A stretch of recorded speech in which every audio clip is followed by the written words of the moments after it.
Good evening, all. Welcome to this Marine Hustings for the Scottish Parliament elections, May 2021. My name is Phil Taylor. I'm the Head of Policy for the Open Seas Trust, and it's my absolute pleasure to have you all here for this event this evening. It's a real privilege to have organised this event together with Joe Richards, who's from the Blue Marine Foundation and is in the background helping with the tech, and Elsa McClellan, coordinator of the Our Seas Coalition, on behalf of this broader coalition of now over 100 organisations. Just a few words from me before I hand over to the chair and to our candidates, and we get on with this interesting debate tonight. As I said, this event's been organised by Open Seas, the organisation I work for, on behalf of this broader coalition, the Our Seas Coalition. Our Seas now comprises over 100 businesses, community organisations, charities, fishermen's associations, and others based around Scotland. It began its life following a meeting in Oban Halls one cold wintry evening in 2018, when, following several reports of illegal fishing inside marine protected areas, 30 or so groups came together to raise concern about this issue and about broader issues of the health of the marine environment. The coalition's now calling for robust vessel tracking on Scottish fishing boats, the reinstatement of a modern inshore limit, and preferential support for sustainable fishing in our seas. If you'd like to find out more about the coalition, then please do so at the web link www.ourseas.scot. But tonight isn't so much about my views, about our views, as it is about those of our prospective parliamentary candidates. Tonight we hope to hear a wide range of views on issues of marine conservation and fishing and on the use of our seas, and we will be shepherded through this discussion by our chair, Rob Edwards. Rob is formerly environment editor at the Herald. He's written extensively in a number of very prominent publications, The Guardian, The National, and most recently has co-founded the investigative journalism platform, The Ferret, which is a journalistic cooperative.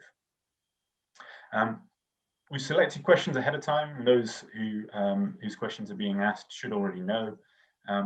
We ask that everyone who's taking part, candidates and those asking questions, does so with respect to one another. And so without further from me, I'd like now to pass to Rob and to enjoy this debate. Thank you all for being here. Really, really appreciate your interest in this topic. Thank you, Phil. Welcome from me. It's great to see so many people take an interest in these issues. We're expecting on Zoom and on YouTube maybe 200 people in the course of the evening. So 200 people who want to hear what our would-be politicians say about the state of the seas is a good thing. As Phil said, my name is Rob Edwards. I'm an environmental journalist and I'm associated with the Ferret. Phil has done his plug for Our Seas, so forgive me if I do mine very quickly for the Ferret. The Ferret carries out journalism in the public interest and relies upon its readers for support. If you haven't done so already, check us out at theferret.scot, and if you like what we do, consider subscribing for £3 a month. Anyone watching tonight can claim a discount, you'll be delighted to know, by using the code Hustings, that's capital, all in capitals, HUSTINGS, on our website form, which will give you 3 months for free, or £9 off an annual subscription. I will post that later in the Zoom chat. No, that's my plug over. So on to the business of the evening. What should the Scottish Government and politicians be doing to help recover the health of our seas? By way of, starting us off, the forthcoming election for the Scottish Parliament coincides with a very high level of public interest in marine wildlife. David Attenborough on the BBC, and more recently the somewhat controversial but very widely watched Netflix film Seaspiracy or Sea Piracy, not quite sure how you say that, have helped to put the issue of marine conservation high on the political agenda at a point where here in Scotland it really matters. So the time couldn't be better to quiz candidates on what they think. And with your help, that's what we're here for. So we're going to do this evening. Sadly, of course, we're not able to do this in a hall, in person, in 3 dimensions, like we would have done in previous times. all go to the pub afterwards, very sadly. We're doing it instead on screens in 2 dimensions in the format we've all had to get used to over the last year. Cat filters, angry parish councillors and all. The format for this evening is very simple. I'm going to introduce each of the 7 candidates we have online and invite each of them to give a short statement of 3 minutes or less, please, no longer. Then I will turn to the audience and select a few of the many questions you've submitted and ask the questioner briefly to put the question. Those of you on Zoom can also post questions or comments in the chat, which we'll try and keep track of and address if possible. At the end of the evening, if we're lucky, we'll all end up being enlightened by the answers we've received. Hopefully, anyway. As to reinforce what Phil said, I would ask all those involved to keep their comments brief and to show respect for others. I'm asking the candidates not to speak over each other, as that means that no one can hear them. My job, which I'll endeavour to do as fairly as I can, is to ensure that every candidate has an opportunity to give their answers and to treat them all with equal scepticism. At the end, if there's time, I'll give each of the candidates 2 minutes to make a final statement, and all going well, we'll finish at 9 o'clock. Kick off. For their opening statements, all the candidates have been asked to address the same question, which is this: what action will your party take in the next Parliament to recover the health of our seas and the fish in it? I'm now going to introduce one at a time all the candidates to answer that question in no particular order. So first, I think I'm going to go to Suzanne Martin, who's from the Women's Equality Party.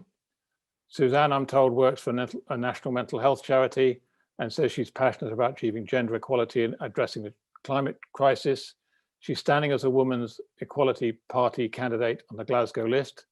So Susanna, it's over to you for your first answer to that question. Thank you, Rob, and it's really nice to be here. This election, we are choosing the Parliament that will be in charge of Scotland's recovery from coronavirus. Nobody has been left unaffected by the pandemic, and everyone agrees we need to build back better. The Scottish Women's Equality Party says we need to do more than that. We need to build back equal. The pandemic has laid bare the inequalities in our society and made many of them worse, and we are here to address that. Before the pandemic, we had experienced over a decade of austerity, which prioritised GDP growth over the well-being of people on our planet. We also found ourselves facing the reality of Brexit, which has undoubtedly affected a huge number of people and their livelihoods, not least those in the marine, fishing, aquaculture and seafood industries. And as is so often the case, women are hit hardest when hard times hit, and yet they are also excluded from being part of the solution. Why does this matter? It matters because equality is better for everyone. We know that a more diverse workforce results in a more efficient and productive workforce. We know that having more women in decision-making roles results in greener and more sustainable policies. And we know that the gender pay gap is a significant contributing factor towards poverty and poor health, which drive unsustainable behaviours and practices. So it's in everyone's interest to achieve gender equality. The causes of habitat destruction and climate change are inextricably linked to traditional economic systems, which exploit the environment and women's work to maximise profits. In turn, the impacts of climate and environmental change disproportionately affect the poorest people and the poorest places, particularly women. Without a doubt, a more inclusive approach to democracy and sustainability are necessary to help our planet. Whether we are elected or not, we are challenging the other political parties for their votes so that they take notice and realise that we need radical change that prioritises the well-being of our people and planets. We want to extend democratic processes, making them more participative so marginalised voices are heard. We want citizens' assemblies to scrutinise local and national budgets and democratic fora like citizens' assemblies at a national and local level to inform environment and climate-related actions. And we want women's commissions to advise local and national government on the action they should be taking to tackle the threat to our planet and its ecosystems. We're calling for equal representation at COP26, because without women and other minoritised people, we will not be able to achieve climate justice or blue justice, and we are pushing for a global ecocide law. We want to build a care-led recovery that recognises the barriers women face in entering employment, particularly male-dominated sectors, so we can innovate at a faster pace, especially in those areas that are crucial to the health of our planet. We want to close the gender pay gap for good, so that we can lift families out of poverty, which is so often the driving force behind unsustainable practices and behaviours. And we want to end gender-based violence, which we actually cannot do unless we start to live more sustainably, because scarcity of resources drives violence in the home and conflict internationally. We exist in a vicious cycle at the moment, where habitat destruction contributes to climate change and climate change contributes to poverty, which drives unsustainability. The only way to break out of this cycle is to start to flourish, is to do things differently and do them better.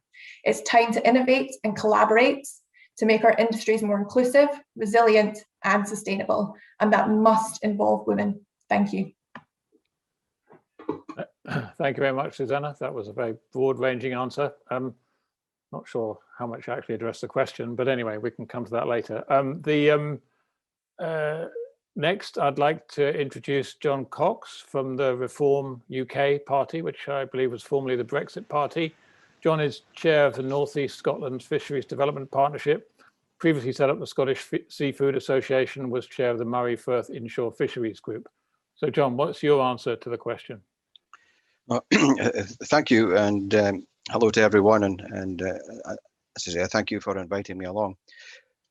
What are the issues impacting the health of our seas and the fish in it? Well, we've got to identify those, and I would sum them up. The common fisheries policy, although we've come out through Brexit, but that was a political tool, not fisheries management. There's competition for marine space, displacement, poor or lack of science, and some of the architects who've drawn up some of the policies have taken the industry to where it is today. And what we've seen is a collapse of our coastal communities right around the coast. Introducing schemes such as the licensed parking scheme has created wealth out with the industry, not within the industry. So what needs to be done? We've got an opportunity for a clean sheet. Cut regulation, because what we've had over the last 30, 40 years is regulation over regulation. If something is not easy to understand, it's difficult to follow and implement. We need a realignment of quota because the change in our environment where the fish are. We need to stop the hypocrisy, the emotive grandstanding, the last box of cod in the North Sea.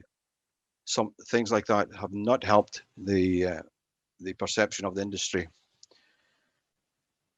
So we need to respect a number of factors. It isn't just about our fishermen. The fact that fish themselves are predators. A quota imbalance has disastrous impacts on the environment and the economy. And there are other predators consuming far more than has been caught. I would describe the common fisheries policy as a Christmas cake, just eating the marzipan and throwing away the rest of the cake. This sums up the CFP, and for 40 years, no politician has grasped the nettle. Before other panels blame Brexit and Westminster, this problem has been for 40 years. However, fisheries is devolved, so much of the problem today rests with the Scottish Government. But going back to when Labour was in the driving seat, and prior to that, the revolving door of Westminster fisheries ministers before the Scottish Parliament. What we see now is a plan produced by the Scottish Government, which is totally meaningless. It gives no direction, no clear strategy, and not raising the quality, the true value of our seafood. So this leads to displacement. What we've seen over the years, first the oil industry came in and a lot of areas were lost. Now we have the offshore renewables, and off the coast here, 200 or 300 turbines. Okay, the turbines are okay, but you look at the seabed, the impact it's having installing all the copper wire, a mesh of copper wire across our seabed. But this goes very quiet because it suits certain agendas. The Scottish industry can't deal with this alone. When we see in our own waters, I've just spoken to a young fisherman who's downstairs who said that he's seen a 40 to 50% increase in fishing activity from foreign boats. So if we tie up our boats, it's not going to resolve the situation. The Scottish industry has been the sacrificial lamb. More so today, with processors under the strain and our seas being raided by foreign boats. The domestic fleet is continually attacked, but they are the ones that pay the price. A frenzy of Russian boats fish not far out of our territorial waters. fish do not recognize boundaries.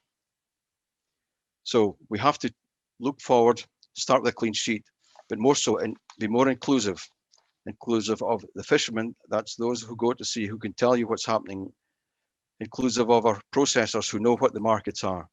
But we also have to include our communities, because it is the communities who suffer when the fish and the environment is in decline. Millions of pounds worth of fish. So, sorry to interrupt, John, but that's you drawing to a close. Okay. Yeah, okay.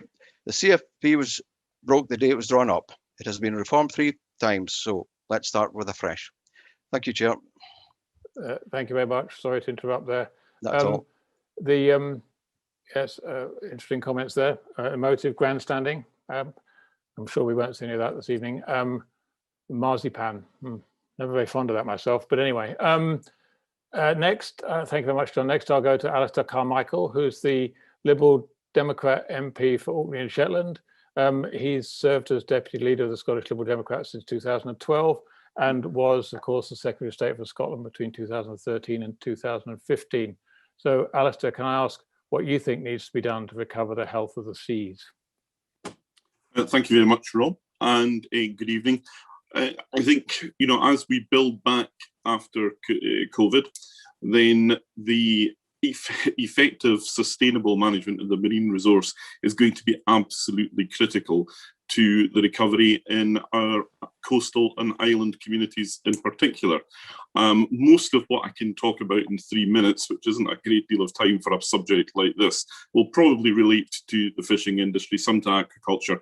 But there are other forces that are going to be at play here for our coastal and island communities. So marine tourism, for example, the development of marine renewable energy through wave and tidal power, agriculture, inshore fishing being balanced with all these other competing interests.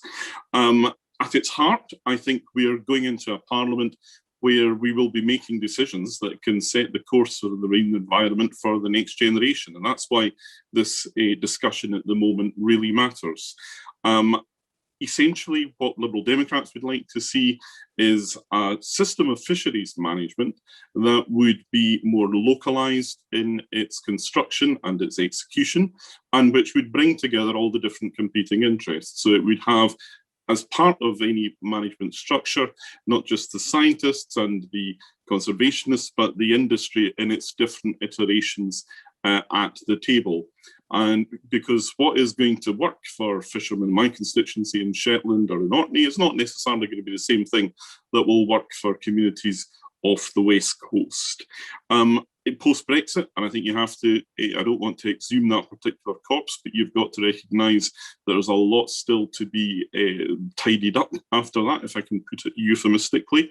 You saw the chaos that there was for fish exporters in the first week in January. That's been described as teething problems. I don't think it was any such thing.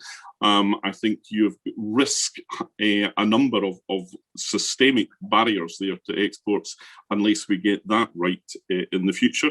What the government is actually going to do for in-year quota swaps it is still far from clear, and that's us now coming into April. So the industry need answers on that. I would also like to see, though, a bit more of an emphasis in our education system, showing the young people that the fishing industry can be an industry that will offer them a livelihood for the rest of their working life. I think too many of our young people in our island and coastal communities have walked away from that in recent generations, and that's why we've had all the problems getting visas for foreign crews to come here from overseas. And of course, because I'm into my last few seconds, I know, Rob, we've got to get serious about plastic pollution. So much of that ends up in the marine environment. And I'm out of time, but I'll tell you more about that if I get the question later on. Thank you. Thank you very much, Alistair, and thank you for keeping to time. Next I'll go to Harriet Cross, who is from the Scottish Conservative Unionist Party. I'm told Harriet's a candidate for Aberdeen Donside. She studied zoology at Imperial College London and completed a master's in rural land economy at Reading University. So Harriet, what's your answer to the question? Thanks, Rob, and good evening, everyone. And firstly, I'd just like to thank the RC's Coalition for organising tonight's hustings. It's such an important topic for us to be discussing. Maintaining the health and resilience of our seas can't be overstated. They are vital to the habitat, are a vital habitat for a diverse range of species and are crucial to providing ecosystem services and outperform many terrestrial habitats in terms of carbon capture. We need our seas, and we always have done. Humans have relied on seas for transport and food for centuries. Currently, in the region of 75,000 people in Scotland are employed in the marine economy, and about 5,000 of these directly in fishing. We in Scotland land 60% of the UK's catch, and so we're in a position where our fleets and our policies are at the forefront of the fight to improve the quality and sustainability of our fishing practices. If in a position of influence in the next Parliament, the Scottish Conservatives have a bold plan that will see our seas improved as part of the nature bill that we'll be bringing forward. We fully acknowledge the importance of ensuring that fishing practices are sustainable. A healthy and well-maintained marine environment is essential to the long-term future of the fishing industry and the continued benefit we get from the ecosystem services it provides. We believe every government has a duty to protect the diverse natural habitats of our seas by implementing proportional measures that are fully informed with the best available evidence. We want to see the state of our seas restored to thriving, fertile habitats, supporting a diverse range of species, understanding the wider benefits of this to society, the economy, and the climate. We will take an evidence-based approach, appreciating that there are many interacting factors that impact the state of our seas and the species and habitats within them. And therefore, any sudden, unassessed changes that can have unexpected and potentially damaging consequences. We are also very conscious of the jobs, livelihoods, and local areas that rely on our seas. Marine protection areas need to be reviewed and enhanced with proper enforcement and regular assessments to ensure that they're yielding the increases in biodiversity, stocks, and seabed quality that they're there to provide. On top of support to replace the structural funding, UK government has invested £100 million in the growth and development funding for the fishing industry. And we can use this money to see that boats and ports are upgraded to lead to a more environmentally friendly fishing fleet across Scotland. In short, the Scottish Conservatives are committed to working with all stakeholders who want to see a more sustainable fishing industry. We will adopt an evidence-based approach to decision-making, which balances the undeniable need to protect our seas while safeguarding jobs and the marine economy. Thank you. Thank you very much, Harriet. Lots of evidence-based there. I'm sure evidence is a good thing. Next, I'm going to go to Claudia Beamish from the Scottish Labour Party. Claudia was an MSP before the election campaign began and has been Labour's environment spokesman, I think, for the last 10 years. So Claudia, if you're re-elected, what do you want the Scottish Parliament to do about our seas? Great, Rob. Thanks very much for chairing tonight, and thanks to RCs for setting up this opportunity for us all to share our thoughts. As we plan a recovery from COVID, we must shape a future with new, fair opportunities for the people of Scotland in the context of both the climate and nature emergencies. And our marine heritage has great significance to Scotland's culture, history, and economy. But climate change, unsustainable fisheries, industrial development, and pollution have caused widespread degradation across marine ecosystems. And Scottish Labour want to see the marine environment given the same dues as it is on its land equivalent. To tackle these simultaneous challenges, there must be what we're calling a blue recovery, which is economic and environmental recovery fused in sustainable development. Scottish seas include so many marine biodiversity and precious habitats. And last year there was a damning leaked Nature Scot report, which found that the habitats had shrunk in some areas to virtually disappearing. 10 years since the Marine Scotland Act, Scotland's marine environment is in crisis in our view. And Scottish Labour will introduce high protections for a good percentage of our inshore seas, and we'll be announcing that in our manifesto next week. We're also determined that there should be an inshore fisheries bill so that all the conflicting and complex things that are going on in our inshore environment are actually taken into account with all the stakeholders.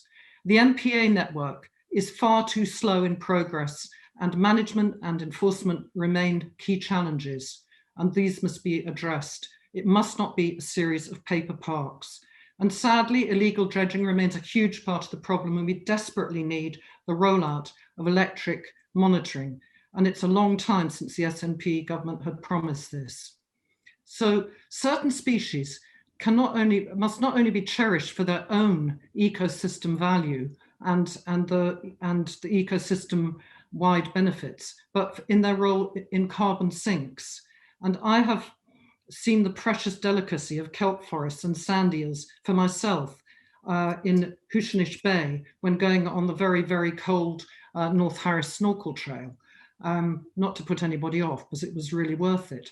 And I worked with the Greens to limit the harvesting of the kelp forests unless this was done sustainably. It is ludicrous to argue that dredging, or combing, as some call it, of the kelp is not destructive.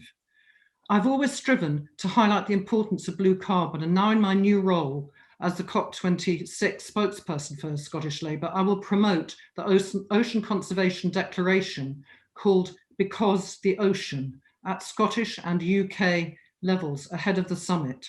We must also tackle the issue of plastics and fishing nets, as highlighted in the recent Netflix films, which I found very shocking, as I'm sure we all did. It is essential that the regional marine plans are developed inclusively.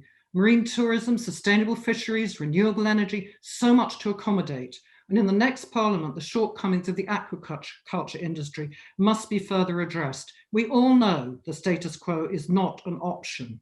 And this, frankly, goes beyond party politics, although it is an election at the moment. And I hope that we can discuss this further tonight. So I look forward to the discussion, and there is so much to do to better protect and enhance, as it says in the Marine Act 2010, our marine environment. And I look forward to hearing the questions. Thank you very much, Rob. Thank you very much, Claudia. You went a little over, but I'll forgive you. So what someone has posted in the chat while you were talking, yay for snorkeling. So that's a positive response, at least. Next, I want to turn to Mark Ruskell from the Scottish Green Party. Mark was also an MSP and has been the Greens environment spokesman for many years. He's, I think, the Greens lead candidate for the Mid-Scotland Fife region. So, Mark, how would you answer the question? What should the next Parliament do to recover the health of our seas? Yeah, thanks very much, Rob, and thanks to our seas for organising this hustings. I think it's a really interesting question. And in the back of my mind, I was thinking, well, what are you trying to recover? What is the vision for recovery? What is the objective here? And I think probably most people on this hustings tonight would agree that, you know, we need commercial fish stocks to be relatively healthy. Although over the decades, they've only really been a couple of steps away from collapse. And I think most people would agree that, you know, we need protection for rare habitats. Although most of the protection we see at the moment is only just fragments of the extent of these habitats used to be in previous decades and centuries. But, you know, that's not the green vision. The green vision that the Scottish Greens are putting forward in this election is to ensure that we get a full-scale regeneration and rewilding of our seas, to deliver the kind of abundance and diversity that hasn't been seen in living memory. So that requires big change. It requires not just fiddling around at the edges. It requires big change. And it needs politicians who are unafraid to challenge vested interests, to be perfectly frank with you. And also politicians that are prepared to work with communities to put the case for why that restoration can deliver that long-term economic health for those communities. Now, you know, the Greens, we've had a small number of MSPs in the Parliament, but we've been working to deliver that vision. So I put forward the ban on kelp dredging. We've won campaigns on banning ship-to-ship oil transfers in the Cromarty Firth. We've raised concerns about acoustic deterrent devices. We've used our budget deals with the SNP to bring forward funding for marine protected areas. But, you know, this is just scratching the surface, and there's a lot more that we want to do. So marine protected areas, unfortunately, have been up to now largely paper parks. Over half of the MPAs that we have in Scotland have no kind of protection management plan associated with them. Over half of them, fishing is unrestricted in MPAs, which is a disgrace, quite frankly. We want to bring back the 3-mile limit. We want to see the critical inshore fisheries, inshore coastal environments protected from dredging and trawling. And we want to see a moratorium on salmon farm expansion until the industry can properly reform itself. I've worked with communities a lot over the last 5 years who've highlighted concerns about salmon farming. And the industry needs to reform. We need to get to a point where we can phase out the open cage salmon farms, which are causing so much pollution. Alongside that, our seas need investment, which is why we're also proposing a marine environmental levies fund of up to 17 million levied on industries like oil and gas, minerals, aquaculture, to invest in the seas, to invest in that recovery.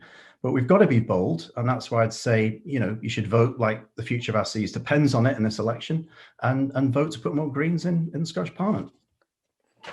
Thank you, Mark. What a surprising conclusion that was. Just one more to go, and then we come to the audience. Last but no means least, we have Paul Wheelhouse from the Scottish National Party. Paul has been the SNP for South Scotland since 2011, I think, and has been held various ministerial posts in the Scottish Government, most recently Energy Minister. Paul, what's your answer to the question? Well, it's first of all, thank you, Rob, and thank you to RCs for inviting me tonight. I'm filling in for my colleague, Mary McCallan, so apologies from Mary not being able to attend. I think the first thing just to record, I think as others have done, Rob, is that Scotland is a maritime nation. It always has been in its history since humans have inhabited these islands, and we have in modern times now 462,000 square kilometres that are under Scotland's management. That's a huge area, a huge responsibility on our part to make sure we steward those areas and look after them. And we do, of course, have, as others have said, competing interests. Clearly, we want to protect the marine environment and give a due regard, as others have said, to looking after key species and key habitats in our marine environment.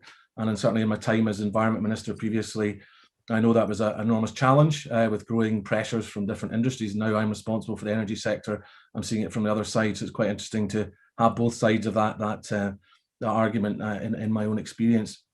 We have 25% of Europe's wind power potential. Most of that is in our offshore areas.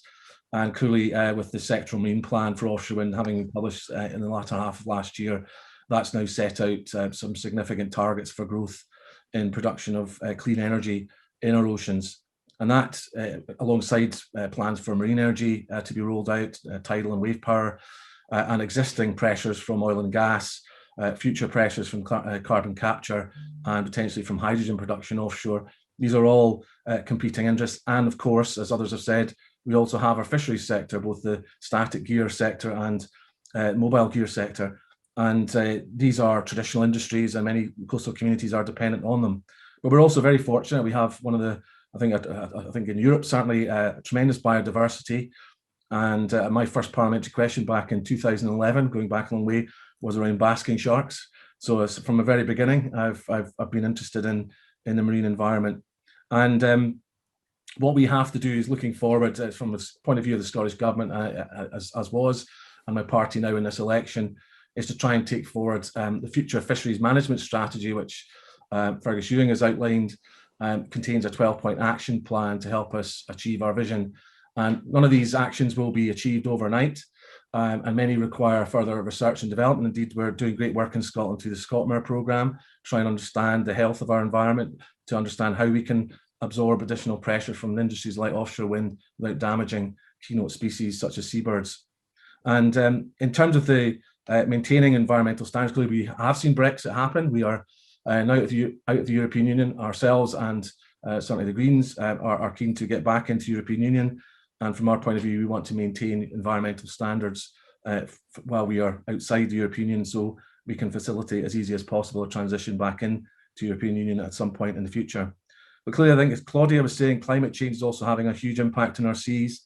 The pressure in terms of acidification, the absorption of CO2 by the oceans, the increased energy that there is within the oceans, causing greater storms, causing issues with climate adaptation for coastal communities. there's a great onus on us to make sure we manage them. And Claudia is right to raise the issue of kelp forests, indeed seagrass and mirror beds as well, as being excellent ways in which we can use these habitats to absorb CO2 and strengthen our ability, as we've done with forests and peatland on land. We can manage these assets for the benefit of the environment, but also to improve our ability to absorb CO2 emissions. But others have mentioned, in terms of future of fisheries management, I'll wind up, Rob, apologies, just the issue of remote electronic monitoring. I hope we do get the chance to say more on that tonight, because that is something we have committed to introduce legislation by the end of this calendar year to place remote electronic monitoring on board all pelagic vessels fishing in our waters, and implementation will follow after that. Thank you, Rob. Thank you very much, Paul. Sorry to force you to a close there, but you realise we're very short of, I mean, you know, with 7 of you, there's a lot of things that could be said and not much time to say them, as is always the case. So now we're going to go to, first of all, let's thank all the candidates for making their statements. If I wasn't meaning to be rude to any of them, if I was hope I was equally rude to all of them. We're going to go to questions now. Now, obviously, the traditional thing will be go to every candidate, and I will probably start off doing that. But really, believe me, I don't mind if some of you don't want to answer all the questions. That's fine. Anyway, our first question for the candidates, I believe, comes from Annabelle Lawrence from the Community Association of Lochs and Sounds, which I gather represents communities in and around Mull and Ardnamurchan. Now, Annabelle, are you online, and can you ask your question? We'll give a short minute for them to find my extraordinarily large technical staff to find Annabelle, and she will ask a question verbally, I think, rather than in a picture. We can't find Annabelle, Rob, so I'll read out Annabelle's. No, we'll skip it. Forget it. Skip it. Yeah. Roger. Annabelle's question was it was very similar to the question you all answered anyway, so I think we're fine if we move on. Can we move on to the second question from which relates to some of the things that the candidates were saying? You all have raised lots of different issues in this. Second question is from Angus Hardy from the Scottish Community Alliance. Are you there, Angus, to ask your question? I can see he's there. When you're unmuted, please read out your question, Angus. Yeah, my question is, as you say, some of the candidates have already touched on it, but it's about marine protected areas, which sound like a great idea in principle, but without proper meaningful enforcement, they're not really worth the ink on the map. So my question to the candidates is what are your party's proposals for the proper enforcement of the existing MPAs? Thank you very much, Angus. You partly explained the background to that question, but obviously a lot of candidates have raised this. The question really goes to whether marine protected areas are just paper parks, just look good on paper, or whether they actually provide much protection of the seabed, of the wildlife from trawling or dredging, for example. So let's go to, who shall I go to first? Let's go to John on this first. John, what's your answer to that question? Thank you. Well, it's a definition, exactly what we want from that. It's a bit like, what does sustainability mean? Absolutely no difficulty with marine protected areas, but you can't take a blanket approach. The seabed is like the land. It has sand, it has rocks, it has areas, and the reality is, in some aspects, it has to be cultivated. Some activity actually helps the stock. Quite interesting when you look at some of the emotive pictures of marine protected areas where they're trying to protect the coral and habitat.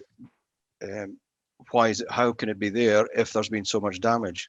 But yet there's no issues around the marine protected areas at all. But it shouldn't be abandoned on fishing. There are sustainable fishing, line fishing, static gear. So we need to be quite clear, but it comes back to fully understanding what the objective is. You can't keep throwing things that don't get the buy-in from the people who are making a livelihood from that. There has to be that balance.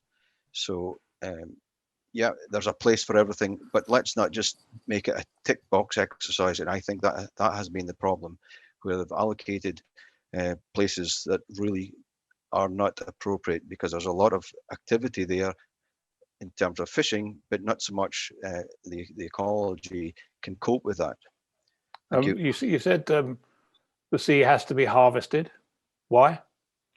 Well, the activity itself, it's the seabed. I'm not a scientist, but the seabed can resemble the onshore, where you've got rocks, you've got sand, you've got fertile ground. Now, some activities, if the activity of fishermen over the generations had created so much damage, they wouldn't be going back there. It would be wiped out. Yeah, but so, you don't have to harvest it. You could just leave it alone, right? Well, it's like anything else. You leave it alone, it becomes barren. Yes, you could say if you didn't plough the fields, it would grow, but you wouldn't get anything from it. So it's getting that balance right. Okay, you're frowning, Claudia. What's your answer to the question? Well, first of all, I would just politely disagree with John that it's not a case of it being barren if it's not harvested. I mean, in the same way that there are areas of land which are being rewilded, and there are areas where there are ecological networks by land and sea.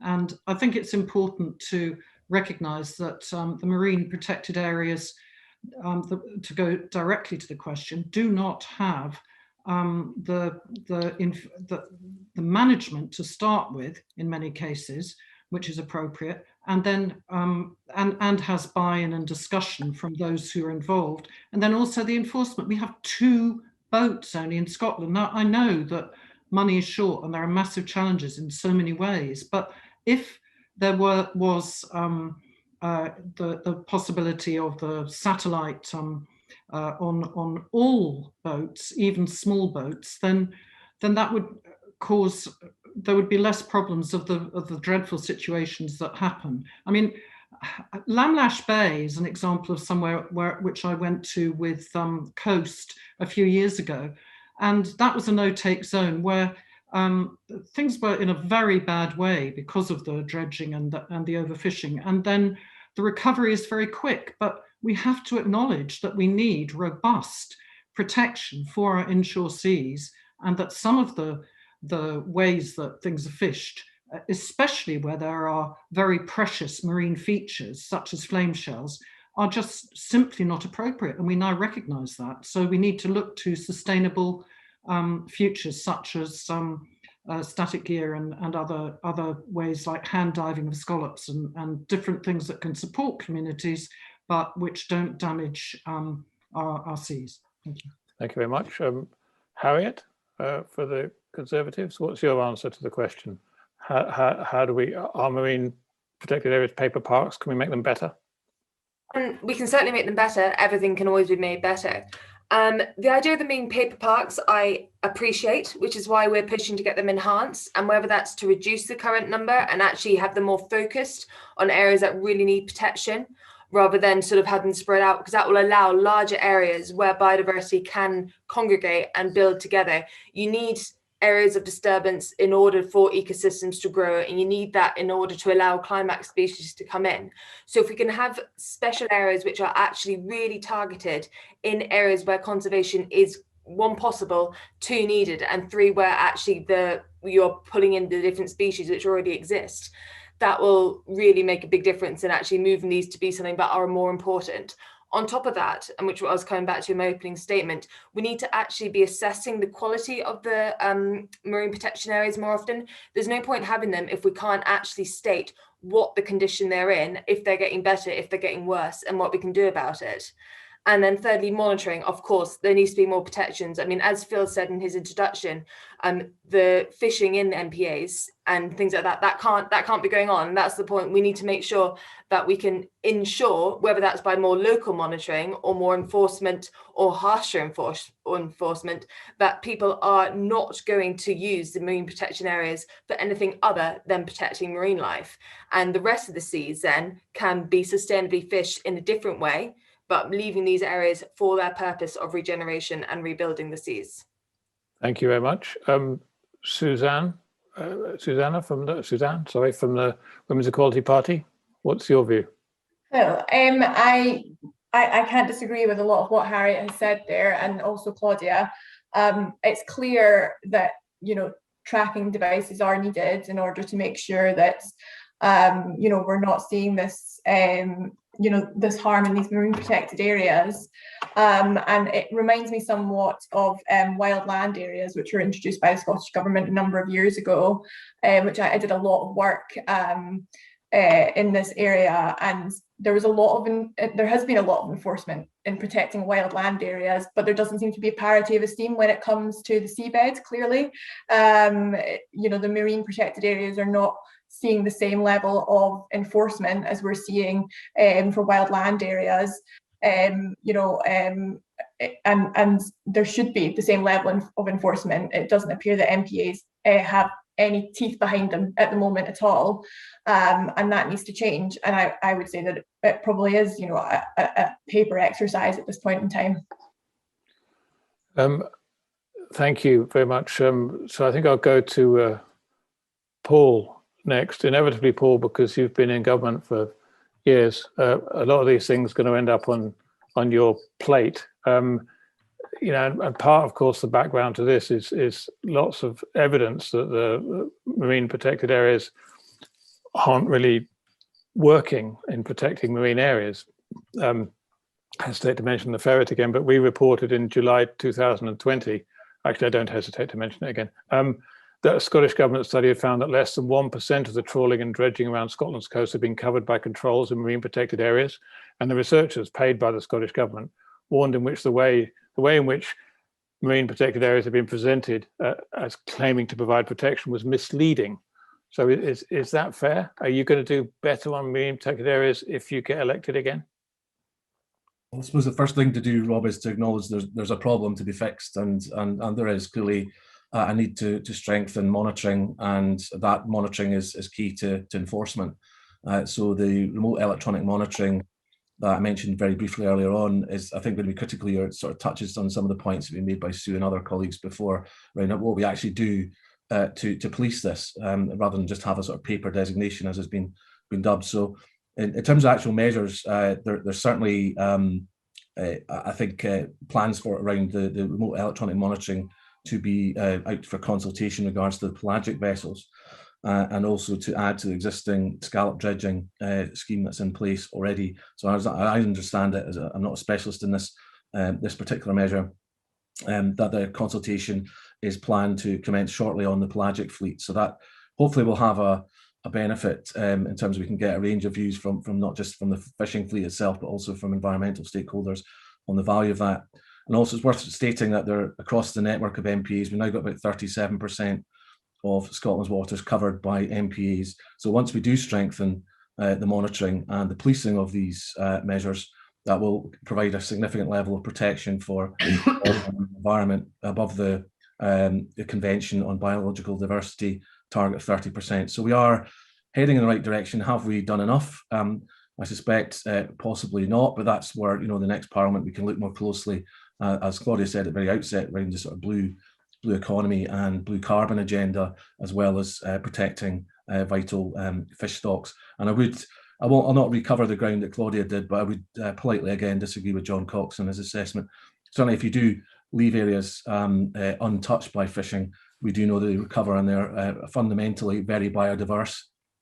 You do see actually that being good for fish stocks, because they then have areas where fish are safe to breed, and then repopulate waters that are being actively fished commercially. So it's probably good for commercial fishery in the long run to have protected areas, because then you have young fish can thrive, and commercial stocks can recover. Thank you. I'll go to Mark Ruskall next.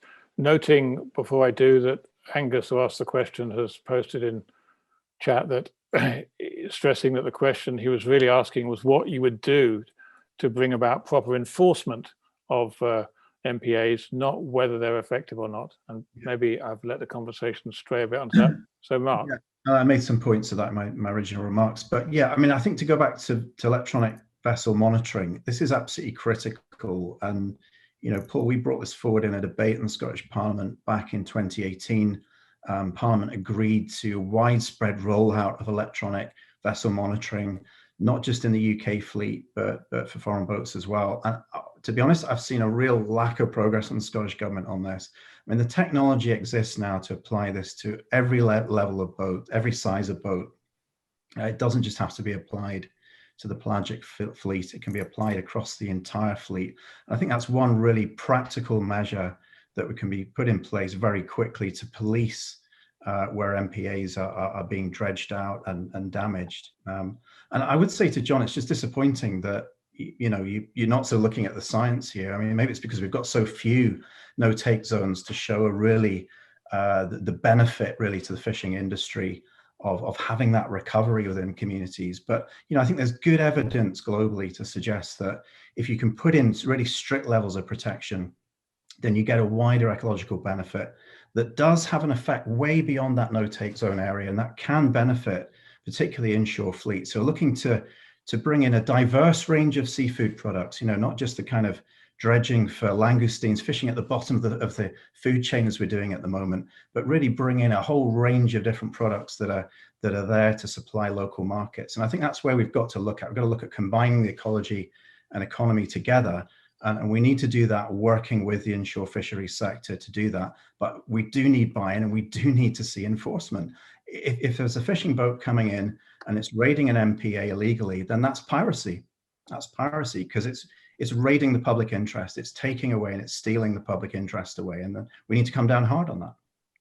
Yeah, thank you very much, Mark. Of course, you're speaking really to a home crowd here of, I guess, mostly people who care about marine wildlife. One can ask a wicked question. One potential result of the election, of course, none of us know what it's going to be, is that the Greens do better than they did, and the SNP do slightly less well than they did, and we end up with an SNP Green coalition, which has been speculated about, in which, who knows, you could be the Environment Minister. If that was the case, would you have the power? Would you stick to your guns on these things you want to do to protect the seas and to increase enforcement in marine areas? Or would you be overruled by those in the SNP who are more friendly towards the fishing industry? Well, there's quite a lot of speculation in that question. Yeah, absolutely. Depths of speculation. I mean, what I would say right now is that we've worked constructively with some within the SNP cabinet at Holyrood. There are those, particularly Cabinet Secretary Fergus Ewing, that we've really struggled to work with over the years. And I think, if you want a progressive agenda in the Scottish Parliament, then you need to see those progressive forces working, across parties. I worked very closely with Claudia over the last 5 years, very closely on a shared agenda. We've got to see those progressive forces coming together and sharing power in the Scottish Parliament. And that can happen in lots of different ways. It can happen in committee, it can happen with votes in the chamber, it can happen by working constructively with government. But there are some forces in the Scottish Parliament who do not want change, who do not want to see a bigger picture, and are resisting that. And I think that's where we need to collectively work together. So you wouldn't serve alongside Fergus Ewing as a minister? Let's see what the result of the election is, Rob. Notable you didn't deny that. Thank you. Alistair, we haven't heard from you yet on this. Sorry for that bit of political speculation there. What's your view on how to better enforce marine protected areas? Yeah, okay. I think MPAs are obviously ripe for revisiting. I think we did see them as an achievement when we created them, but clearly they've not done everything that we would have wanted of them. And yes, if we're actually to do the different things that we've all identified about managing the competing demands on the marine environment. So if we're going to manage the competing interests of codfish, static gear versus fixed gear, mobile gear, the marine renewables coming in, aquaculture, then somebody's got to hold the ring for that. And that's the sort of context I think you should have for a revisiting of the MPAs. I think Paul made a good point when he spoke, though, about there being a commercial benefit for the industry, the fishing industry, in there being sustainable and healthy fish stocks. So what you have to do is make sure that they are all at the table at the same time as the conservation groups and the scientists, and that way everybody sort of holds each other's feet to the fire in terms of getting a sustainable means of managing stocks. I would just sound one word of caution, and I think it's what a lot of the fishermen, both inshore and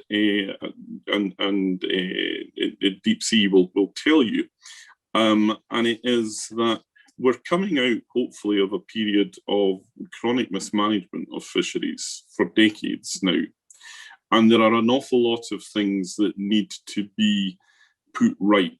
And just picking on one thing, like vessel monitoring, for example, in isolation, when you've still got a mismatch between quotas and the stocks that are actually in the sea, will then create an alienation of the fishing industry. It puts pressures on them. It throws up things like choke species. And, that's why if you are going to bring everyone together, then I think that the purpose of that is that you manage all the competing interests together. And, if you look at the way we manage inshore fisheries in Shetland with the local regulating order there, it works for us. I don't know it would necessarily work for every community in the country, but it's worked very well for us. We've had it now for 20 years. We don't need to sit and reinvent the wheel. There are plenty of good examples of local management of that sort, which are there to be taken and adapted to the different communities that are going to be affected.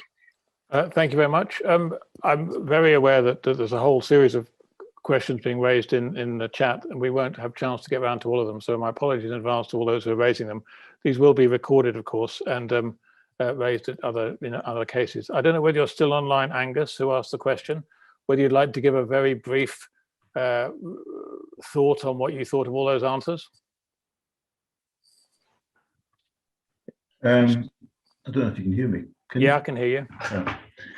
Well, I'm just a bit disappointed, really, because a kind of lack of teeth, I suppose, apart from a few exceptions. I don't have any confidence that we're going to go forward into the next Parliament and see MPAs transformed into something that they were perhaps intended to achieve. So there just needs to be a complete shift in thinking and attitude towards the marine environment, and I'm not really hearing it apart from Mark and Claudia, to be frank. Okay, thank you for your response. I don't expect any of us will ever be completely satisfied at the answers politicians give, but that's part of the game. I'm going to shift the planned order of the questions now, because a lot of people have mentioned fish farming, the aquaculture industry, and there's been some questions about it. So I think we had a question in from Christine Fletcher about fish farming. If you're there, Christine, I see you've just popped online. Could you ask your question, please? Yes, thank you, Rob. So my question is, there is evidence that salmon farming has an adverse impact on the marine environment. How do you think the economic benefits of fish farming should be balanced against the detrimental effects on the environment? Thank you very much, Christine. Of course, the background to this question is long, and I think it's a long and I think increasingly sort of fractious arguments between environmentalists and multinational fish companies about the risks and benefits of caged salmon farming, which is, of course, Scotland's and the UK's biggest food export. As I think some of the panelists have already mentioned, there were 2 parliamentary investigations by 2 committees in 2018, which concluded the status quo was not an option for the fish farming company, but for the fish farming industry. So it's obviously an issue that a lot of people have thought very hard about. So who should I go to first on this? Harriet. what are the Conservatives going to do about fish farming? Thank you, and thanks, Christine, for your question. Fish farming is a difficult topic, just insofar as that it's so important economically to certain regions of Scotland. So obviously up the west coast, huge amount of fish farming compared to other parts.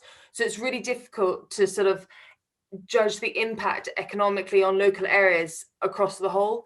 So from the Scottish Conservatives' point of view, we really do recognise the importance of the fish farming industry to jobs and local economies. And so we do remain supportive of the industry, but we really acknowledge that changes need to be made. There needs to be more environmental protection, less pesticides getting into the seas.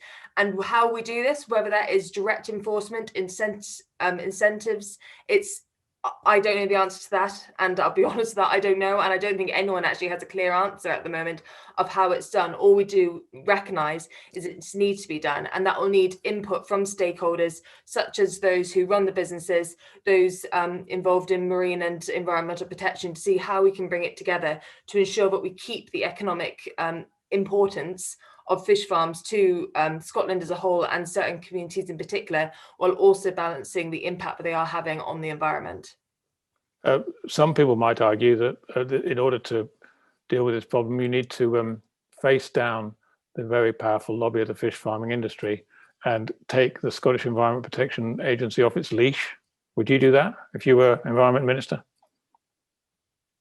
Well, again, it's all proportional, isn't it? I mean, you can unleash as many people as you like, but if it's going to bring a very unproportional approach where overnight fish farms are cut down and that's a whole region's economic or majority of their economic activity halted overnight, then that's not an approach that's sustainable either. Sustainability is the whole approach. We can't keep our seas sustainable if our economies and our local areas that rely on them aren't. So yes, definitely increase the powers of bodies who can enforce it, but the idea of giving too many powers where it's almost just overriding by a single agenda is never the answer. Okay, thank you. Suzanne, do you have views on fish farming? I think it's really important to acknowledge the economic contribution of fish farming, in particular salmon industry, to Scotland's. It is undoubtedly a really important industry to our country.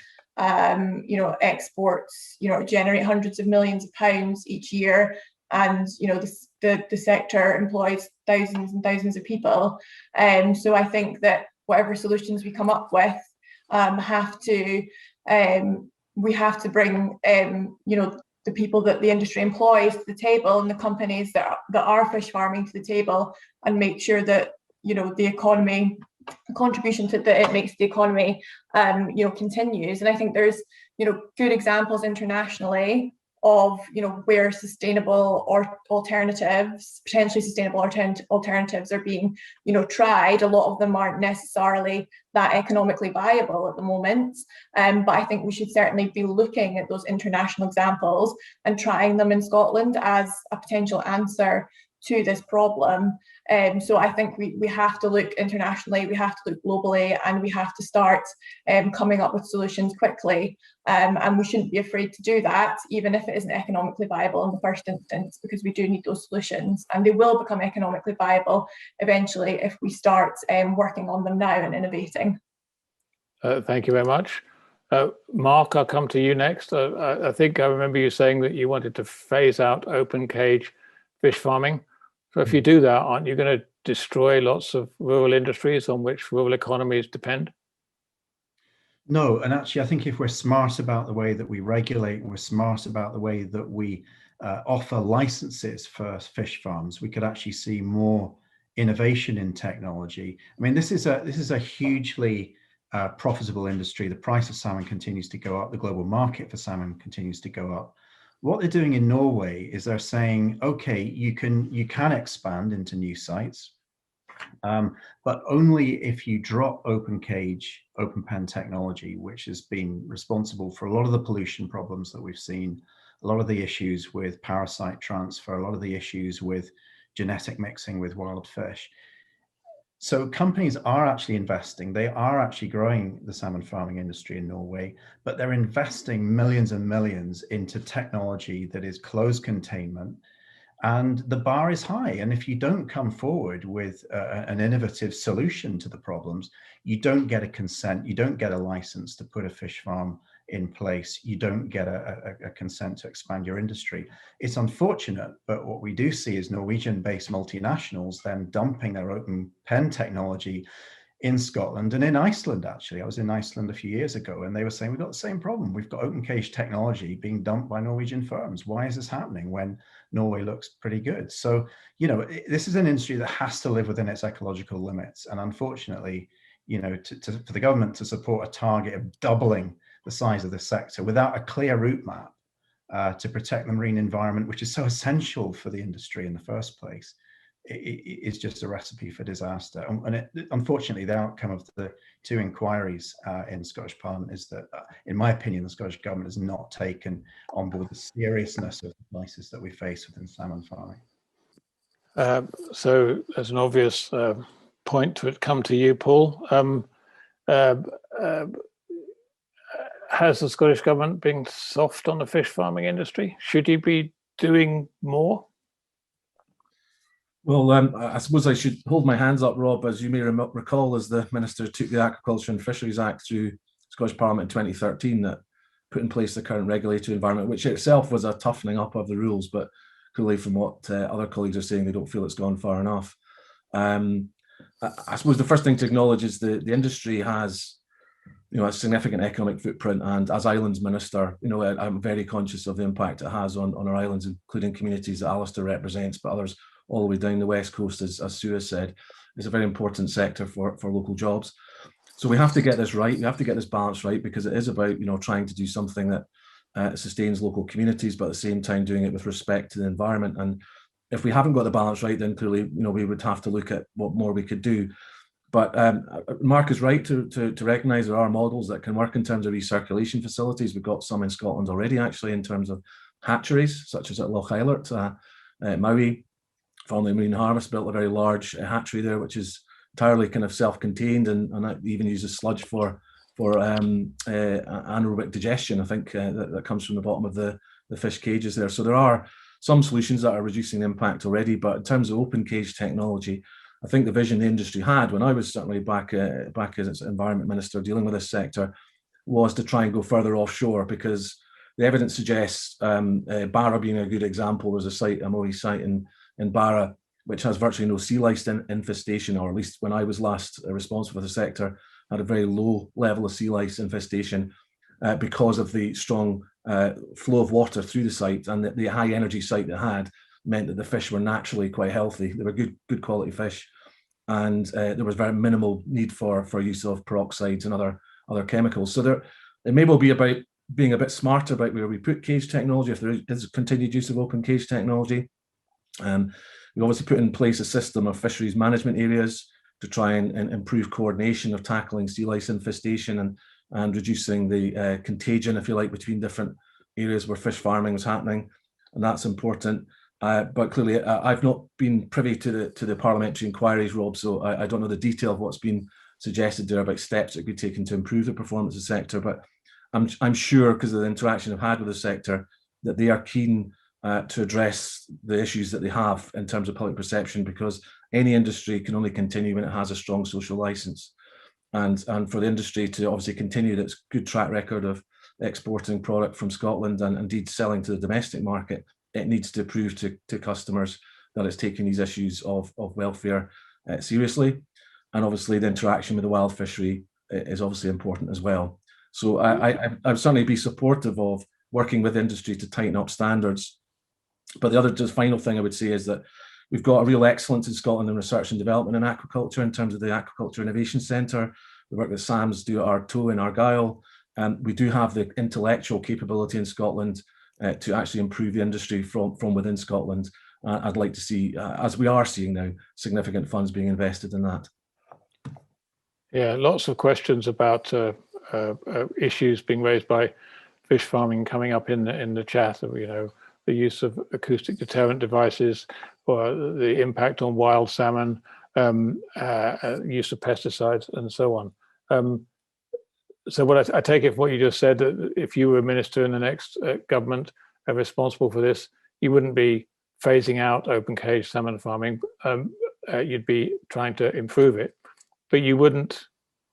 Do you think doubling, which is what the industry and the government has backed them in doing, is it wants to doubling the industry, the size of the business is a good aim? Well, I think if it could be done sustainably, Rob, then that's obviously a good outcome. But what I would say is that, you know, and I'm sure my colleague Ben McPherson, his Environment Minister, wouldn't thank me for trying to tout for his job. But the point is, I think if we do find ourselves in a position where we're trying to manage that growth in the sector, it must be in partnership to try it. And the industry, I'm sure, understands that can only really expand if it's doing so in a way that's sustainable, and addressing some of the concerns that both the community, the environmental community, but also other interests such as wild fisheries have. So it's in contingent on good practice, but there is good practice. All we do need to do is make sure that is universal practice, not patchy as it is now. Thanks so much. There's what a wealth of things are hidden in that word sustainable, and couldn't we all write essays on it? So Claudia, you agree with every word that Paul has just said? Well, I often work very well with Paul, as I do with Mark, and it's interesting that I think the two reports that came from the Rec Committee and my own Eclair Committee, which Mark and I are both on, show that you know, these were really robust reports about the status quo, as I highlighted in my opening remarks. That's not an option. But really, I have to say that on this issue, I look back to the Aquaculture Bill, and one of the amendments that I took through was on having farm-by-farm reporting on sea lice. And at the time, I was told by the Scottish Government and also by some others, but not by the Green Party, that all was well. Now, I have to say that I think that the Scottish Salmon Producers Association, frankly, it is about perception, and they have to be forced. It just seems to me that they just only do things when they really think that they have to. Now, and that's a bit of a sort of quick way of saying it, but quite honestly, that the fact that took so long for there to be farm-by-farm reporting, and all these arguments about commercial privacy and confidentiality were used. No, I'm sorry, that's just not good enough.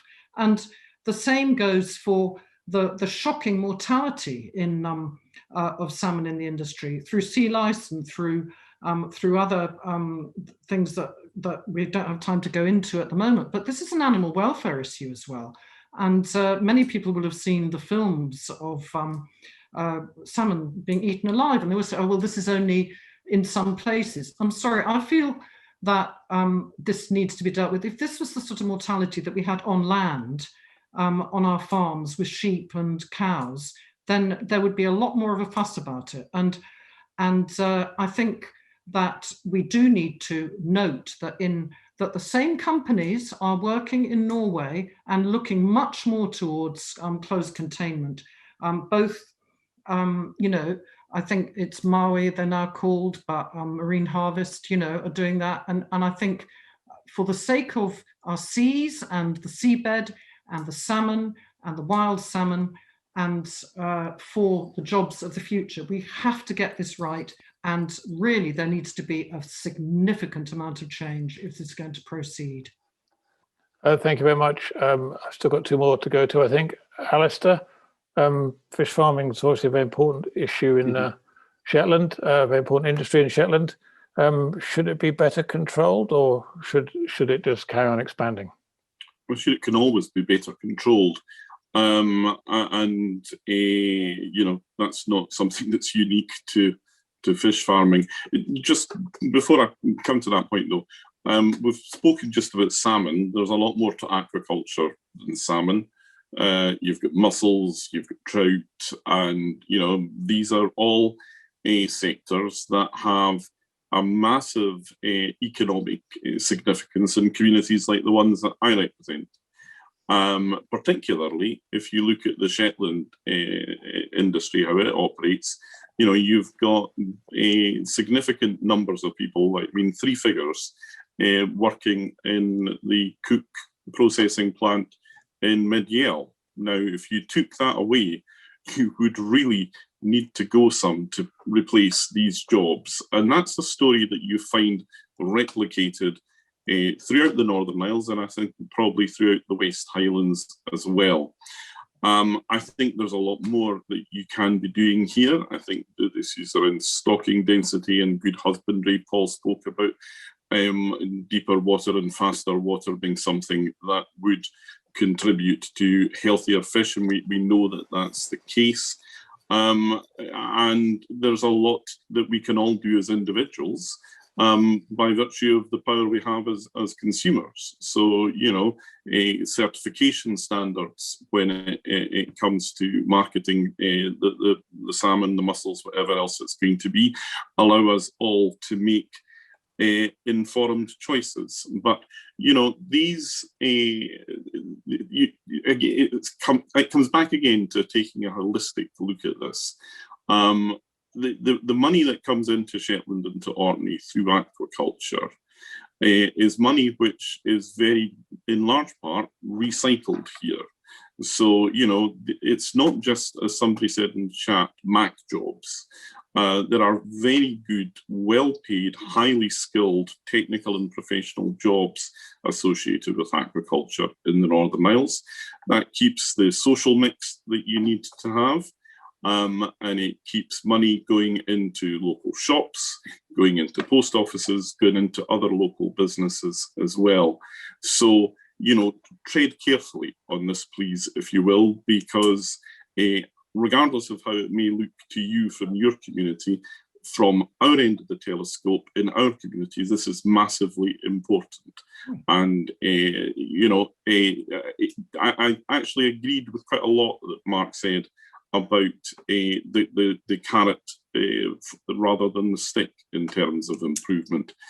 That's how industry can be persuaded to develop and to change with appropriate regulation coming from government. And rather than setting ourselves arbitrary targets for expanding or for cutting, I would like to see that approach taken to the heart of regulation for aquaculture. Thank you very much. One more candidate on fish farming. John, I haven't asked you. What's your view of the fish farming industry?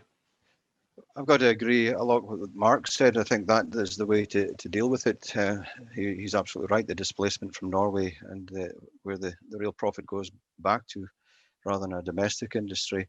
And if we are planning downsizing, we need to start thinking about what's going to go in place. Alistair makes good points, the impact of the loss of jobs there, but we need to look forward and think about what we can do to regenerate our communities dependent on farming. What concerned me a few years ago when the discard ban came in, the plan was that to double the size of the salmon farming, and it would be fed from the discard fish. Well, I think the big question there really is if the government policy is to grow the salmon, how sustainable is it, and what is the carbon footprint equated to that? But just to finish off, Mark made some very good points, and I'd like to see them developed further. Okay, so an alliance between Reform UK and the Greens on one thing, anyway. Christine, you asked the question. I think you're still online. At least you appear to be. What's your feeling about what you've heard?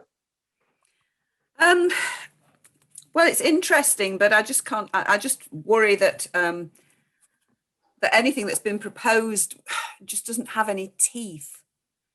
You know, there's an awful lot of legislation, but it seems that people can always find a way around it. Yeah. I just feel that it's not, you know, it's not really what we do, it's the amount of it that we do. And that, I think, counts for everything. And one thing that no politician seems keen to address is that all the problems that we've got in the world really come down to one thing, and that's overpopulation. Okay, well, let's not go there. That's away from the subject, I know. I know. No, I just, as I say, interesting, but I don't know if really I've heard an answer. Okay, well, you get the last word on it anyway. So now let's go to something different. We've still got 40 minutes to go or so. We had a question, I think, in from Lindsay Thatcher from Sky. Lindsay, are you around, or can my colleagues find me? Yes, I see you've come up. If you can hear me, can you ask your question, please, Lindsay? Yeah, can you hear me? Yes. Yeah, hi to the panel. I'd like to know what their party's views are in restoring the 3 mile zone to protect the seabed from dredging and trawling, allowing destroyed habitat to be restored, fish stocks to improve, and marine tourism and revenue to increase. Thank you very much, Lindsay. The background to that, as I understand it, of course, is related to the fact the RC's coalition is campaigning to get the Scottish Government to impose a ban on dredging and trawling within 3 nautical miles of Scotland's coastline. There was a different kind of ban in force in Scotland for nearly a century, but it was lifted in 1984. So the campaign is to get a new ban on dredging and trawling within 3 miles of the shoreline. Scottish Government going to do that, Paul? You have to unmute yourself. Just unmute myself, yes. So Yep. Apologies for that, Rob. Yeah, as I understand it, I mean, the policy position is that we're not proposing to have a new 3 mile limit, but that's because ministers believe that a better way could be achieved of achieving the goal that's being sought with this. So taking a more kind of tailored approach, depending on the local circumstances. So I think it's not so much the principle, if you like, of the idea of trying to work in that way to protect those inshore waters, but taking a more sophisticated approach than having a kind of blanket 3 mile limit. So I appreciate I'm not schooled in the merits of the previous 3 mile limit and its benefits previously, but as I understand the proposal from a party point of view and from the Scottish Government perspective previously, is that we would take a more tailored and bespoke approach at a local level to make sure that appropriate protection was given to habitats that were at risk of being overfished. Okay, well, at least that's a clear answer to Lindsay's question. No, essentially. What about Harriet? Harriet, what about the Scottish Conservatives? Would you reimpose a 3 mile ban on dredging? So I was trying to find my mouse. 3 mile ban on fishing. The concerns that we have on this is twofold. One, there's a report came out in 2015 from the Scottish Government showing that while 3 mile bans do have good benefits in some areas, a blanket ban does not increase those advantages across the whole of the country. So to take it as a Scotland-wide approach does not have the merits on this basis. We'd also be concerned of the preferential treatment this gives to creel fishermen as opposed to trawlers, and actually the impact that banning trawling can have on, for example, more creel infrastructure on the seabed. So a report by the Scottish Fishermen's Federation said that if you were to introduce a 3 mile limit to match the amount of fish that you'd lose from that swap, you'd have to increase the amount of creeling by 10-fold, which would increase from 1.2 million to 12 million pots on the seabed. And that impact would have a huge effect on the bed as well. So we need to take both sides of the argument into account. So on the basis, no, the Scottish Conservatives wouldn't support a 3 mile ban universally across the country, but would certainly be willing to look at this in certain areas where we think the merit is there. Okay, thank you. So sort of agreement between the Conservatives and the SNP there. Interesting. Suzanne, what about the Women's Equality Party? I think anything that is going to help replenish our marine ecosystems and our seafood stocks, we would definitely support. It's not typical, these industries, fishing industry, seafoods, are not typically viewed as female sectors, but actually over 40% of the fish and seafood processing industry is female. And around 12% of the UK's fishing sector and 11% of the aquaculture sector is female as well. And there's a lot of women doing invisible work in these industries. And I think therefore anything that's going to increase, you know, these stocks and is going to help the sustainability of these industries in an environmentally friendly way, we would be in favour of. And if a 3 mile limit is going to help with that, and that is what, you know, environmental experts are saying is what it's going to take, then that's what needs to happen. But it needs to come with some kind of enforcement again. Otherwise, you could end up with the same situation as marine protected areas. So, yeah. Okay, thank you. Some interesting statistics there. And the first yes to Lindsay's question. John Cox, let me guess, you're a no. No, it's back to what I've said is getting the balance right, and it's about the industry doing it for their benefit. Once you start introducing things, the human nature is to try and circumvent it. A situation arose up in beside Burghead where the larger boats were coming in inshore and decimating the stocks there. It took away the livelihood for the smaller fishermen. The sustainability, so wearing my inshore hat, I think anything that can be done to protect the sustainable fishing of inshore small boats has to be encouraged. But a line in the sand, you could say, is probably not the solution, because without the buy-in from the industry, there's always going to be issues. And how do you monitor it? How do you control it? But there's certainly scope to do something. Absolutely. Back to my point about MPAs, is getting it right, getting the industry the buy-in. It can be delivered. And that, sorry to interrupt. You're not saying, are you, that if a 3 mile ban was introduced, fishermen would breach it or find their way around it? Well, they did. Well, human nature. Certainly, there was a gentleman's agreement which was stuck to very rigidly, and as I said, the industry have made a lot of effort to work to sustain the fishing stocks. Putting a line in the sand to say you can't do X, Y, or Z in that area, I totally agree. The damage that is done with the dredging, that is not good. The calls in the middle of the night I used to get with the creels all dragged up by trawlers coming in. So there is merit in doing something, but I would put the emphasis on the actual fishermen to sit around the table and deal with that. I'm assuming the gentleman's agreement and the fishermen you talk of include women, right?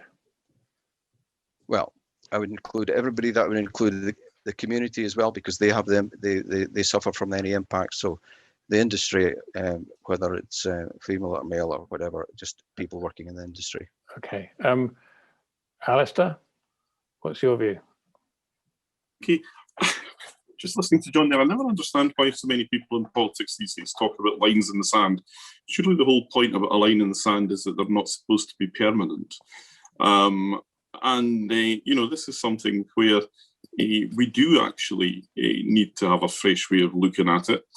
You made the point yourself, Rob, that it's getting on for 40 years now since we abandoned the 3 mile limit. And the industry has changed beyond recognition in that 40 years.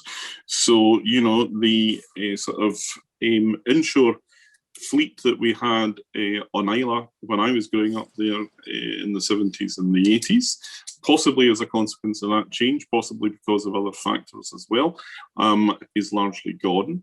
And if we are to try and recreate something of that sort with a smaller, more sustainable inshore fleet, then I think we're absolutely right to look at the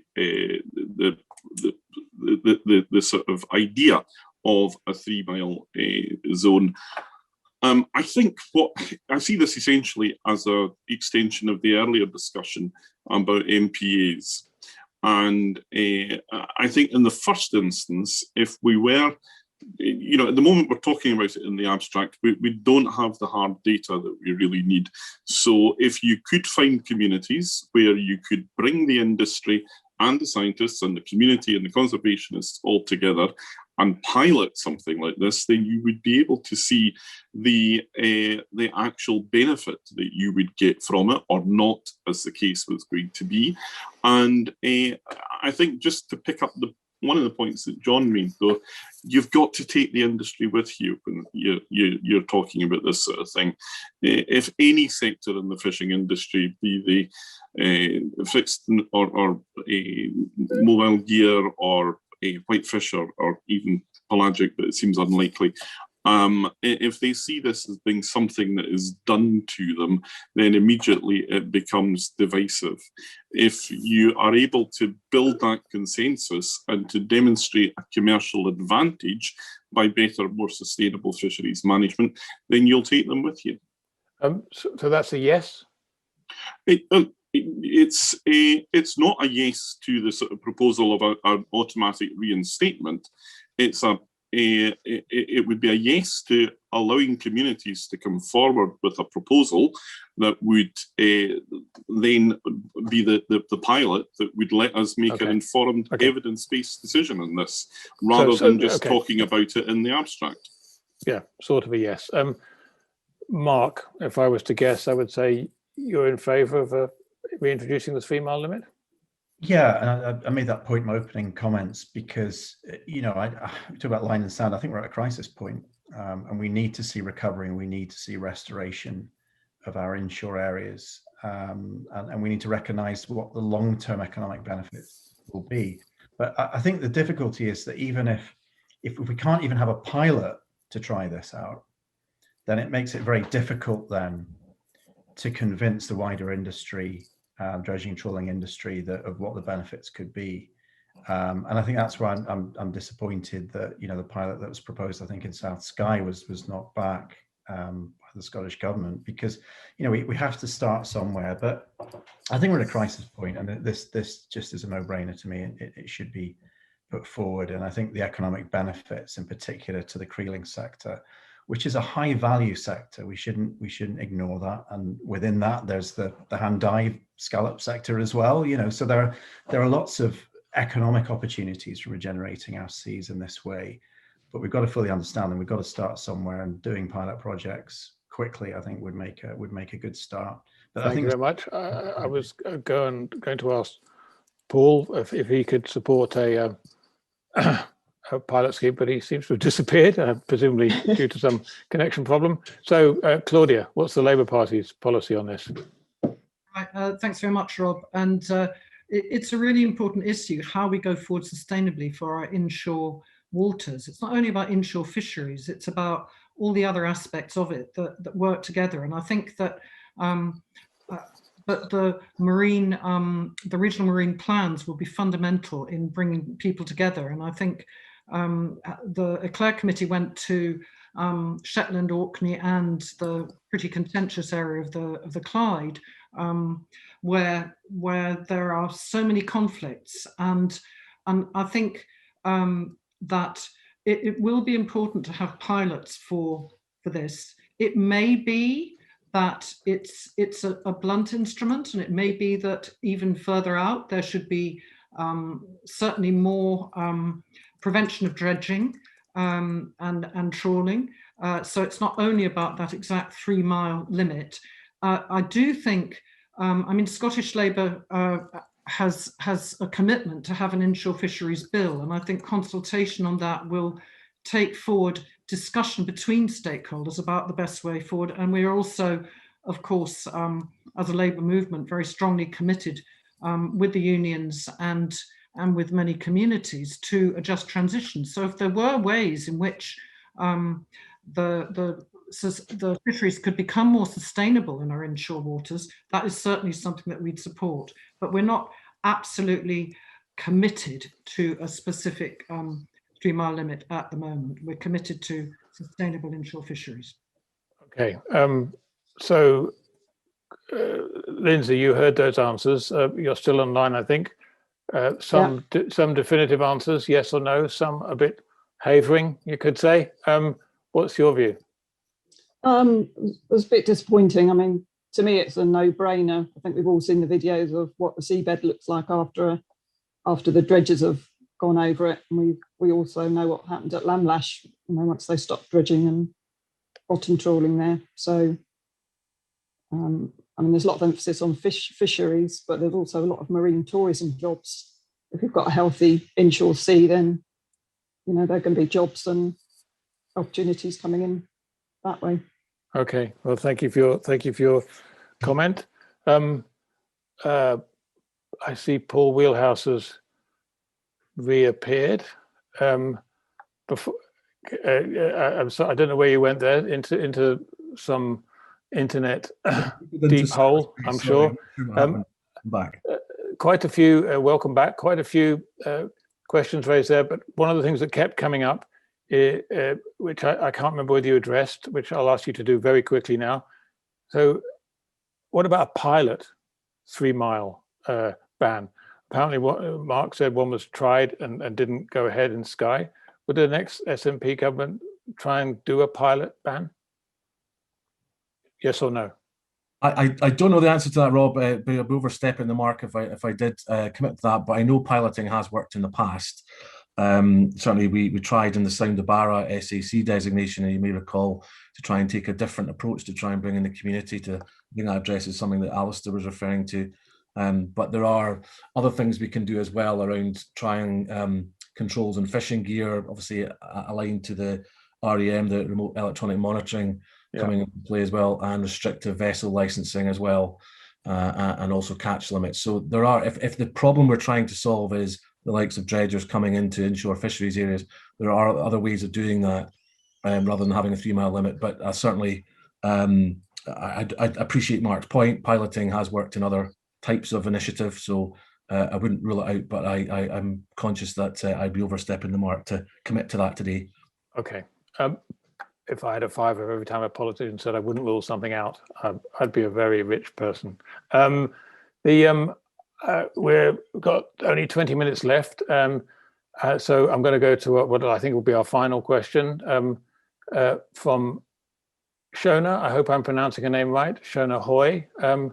If she's there or can be brought online to ask her question. I'm told she's not around. In that case, I think I'll ask her question for her, although not everyone will want me to do that, but I shall do that anyway. And so we'll take it as the last question. And since we've only got 15 minutes left, and there's 7 of you, what I'll do is I'll ask this question and ask you to answer it and to give any final thoughts you have about this, at the end of this debate, about what you might have learnt or will take forward from the discussion we've been having this evening. So Shona's question, had she been around to ask it, is about the film Seaspiracy, which has been mentioned before. She said that it concludes, in order to save the ocean, we must A, shift to a plant-based diet, 2, enforce no-catch marine reserves protecting 30% of oceans by 2030, and 3, end fishing subsidies. What are your views on this? It also raised questions about what the meaning of sustainable was. As I said, it was a very controversial documentary, provoked lots of arguments, but I note, last time I looked anyway, it was still in Netflix's top 10 channels, so it's getting a lot of views. Less a documentary, some might say more a polemic, but it had some very dramatic and thought-provoking images and ideas in it, and clearly is going to help shape the discussion for a while at least on that. So I'll go to John Cox first, and I say keep it brief, say what you thought about Seaspiracy, and then give me any final statements you want. John, have you watched the film? Yeah, I did a week ago. I just felt that maybe if he'd been more informed, he could have asked more direct questions to go into a plant-based diet. Well, where does that take us? How sustainable is that? And what would be the carbon footprint? It all sounds very good. There were some of the questions about what's the difference between a chicken and a dolphin or a whale. Well, quite clearly he didn't put the point that it's the growth. You can grow chickens fairly quick, but for mature age of a dolphin, a whale, whatever, he just missed a big opportunity. It was very, back to my point, emotive. It didn't really address the way forward, but to make the strong point about moving on to a plant-based diet, well, I don't think he did himself any favors. And to conclude, thank you again. I think there is an opportunity here. A lot of good points being made. We don't have to agree clearly. I would like to see the relocation of Marine Scotland into the north, where the industry is, instead of sitting down at Victoria Quay. Let's get the people out and working in the communities and see the good and the bad in the policies that are being introduced. Things like the licensed parking scheme only made certain people very wealthy, and it's had a huge economic impact on the active fishermen, things like that. So thank you. Thank you very much. It was noticeable the Seaspiracy documentary didn't really have any voices in it from the fishing industry at all, which is perhaps some people criticised anyway. I noticed that one of the questioners, which I've not got to, one of the many questions I've not got to, has put a question in chat, which is what a panelist going to do to help mental health of fishermen who lose their jobs when 3-mile limits are introduced, which is a very important issue. So if anyone feels able to, I'm sorry I didn't get to that, if anyone feels able to deal with that, they can. I'll go to Aleister Carmichael next. Okay, I haven't actually seen the film, so oh well, we'll move on then. Okay, but on the two questions, should we all move to a plant-based diet? No, as you know, I think it's the freedom of the individual to eat what they choose to eat. Should we go to 30%? No. Catch zones sounds a bit like an arbitrary target to me.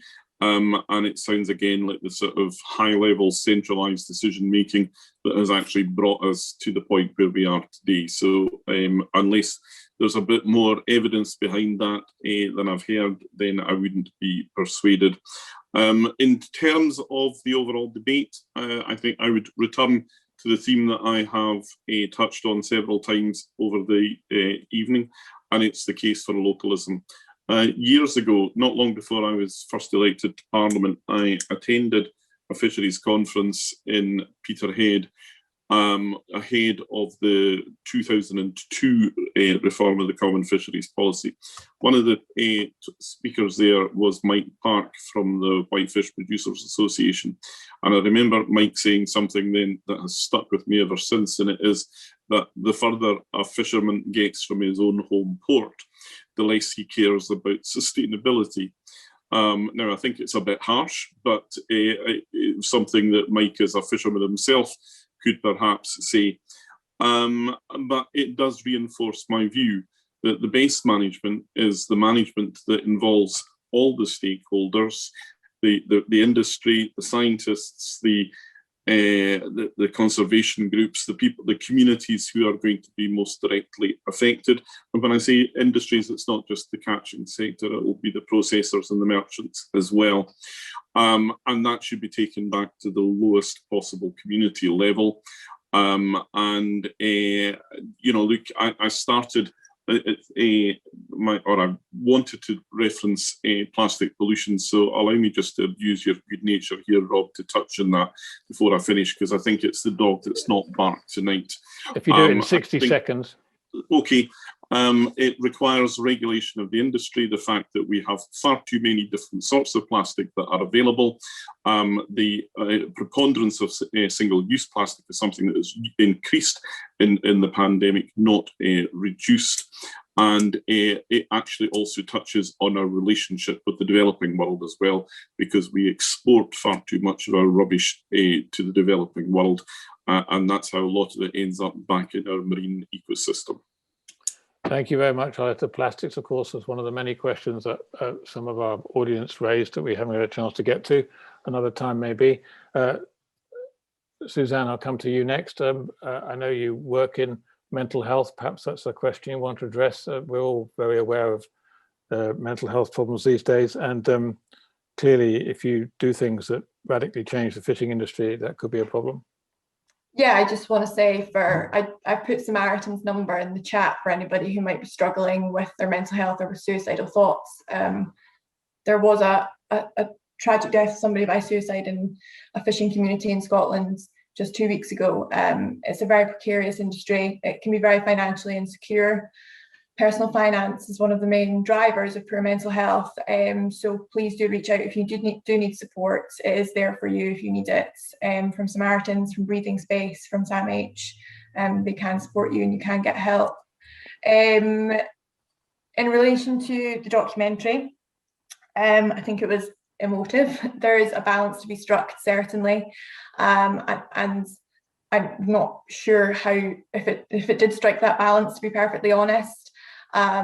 One thing we do not want to do is to push people into poverty.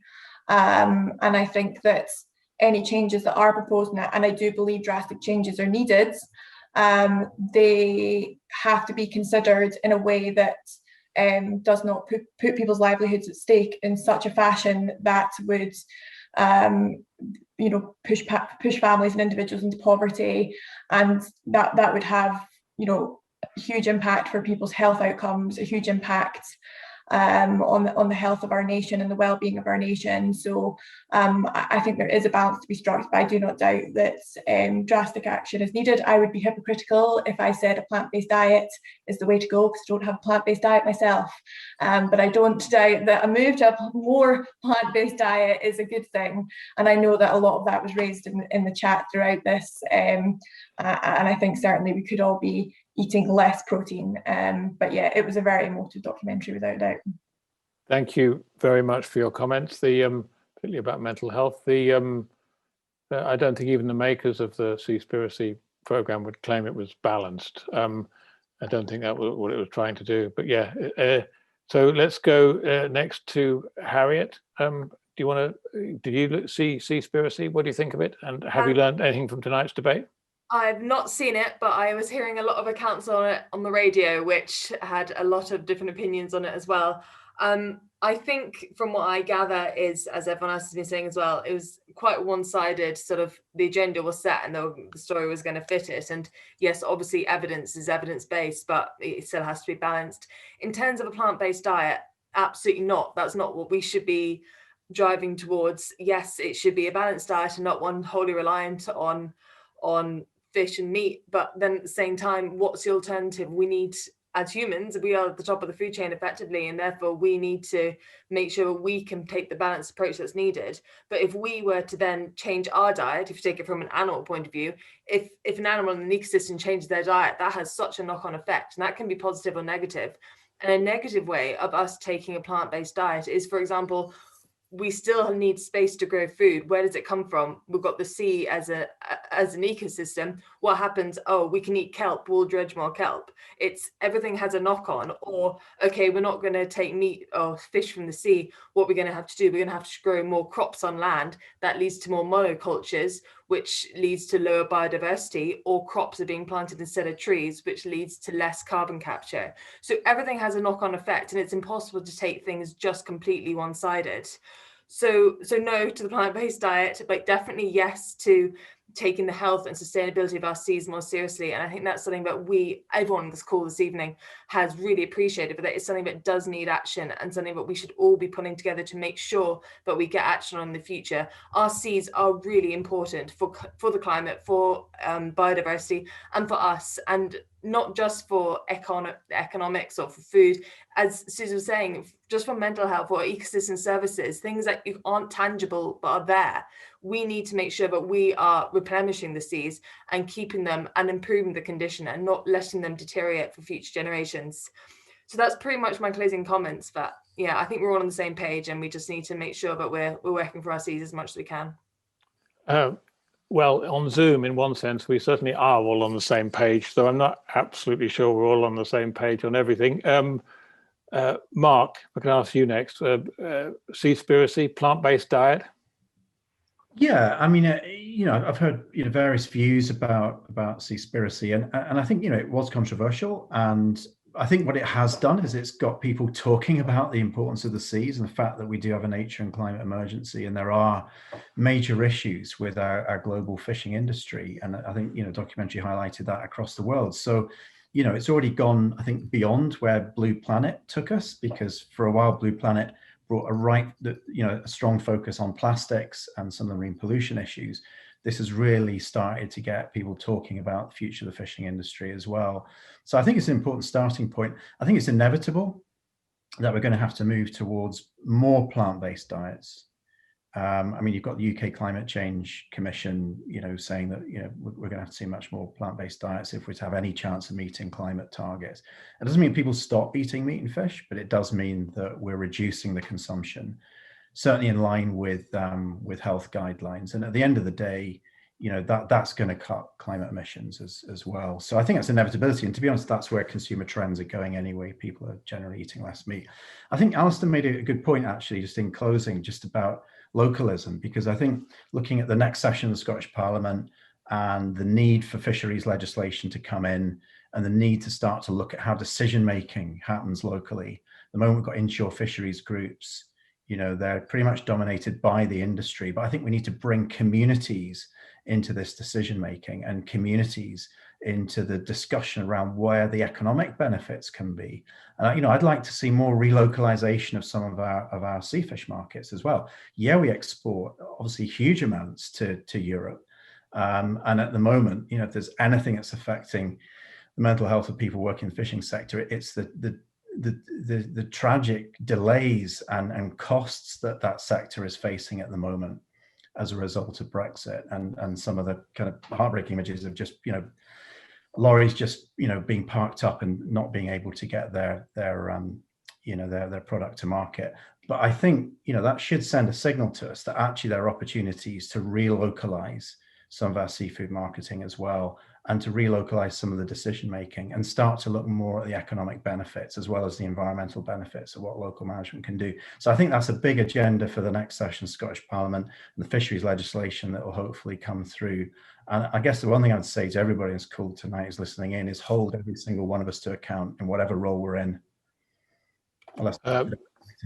Yeah, that's our role as members of the public, right? Hold you all to account. Claudia, you mentioned Seaspiracy in your opening remarks. You said it was shocking. What do you think about the points it was making? Well, while I do agree that it wasn't balanced, it was done as an expose, and that's what it did. It exposed certain really serious issues, and you know, not least the dreadful issues around slavery on fishing boats. And only one example of that I know of that's happened in Scotland, but I don't know if there are others, was on the East Coast in South Scotland, where there were Filipino people being kept on a boat. Now, this is such a minority thing here, I very much hope, but it is an international issue, and that's something that we should be not shying away from. I think two quick points about Seaspiracy, but I'll say as well that I agree with Mark's position on plant-based diet, so I'm not going to reiterate that. But I thought I was really concerned about the MSC certification issue, and that was interviews, and it made me not feel so good about eating, frankly, a tin of tuna with that MSC label on it. So I had a real concern about that, and I think as politicians we all have a responsibility to address that.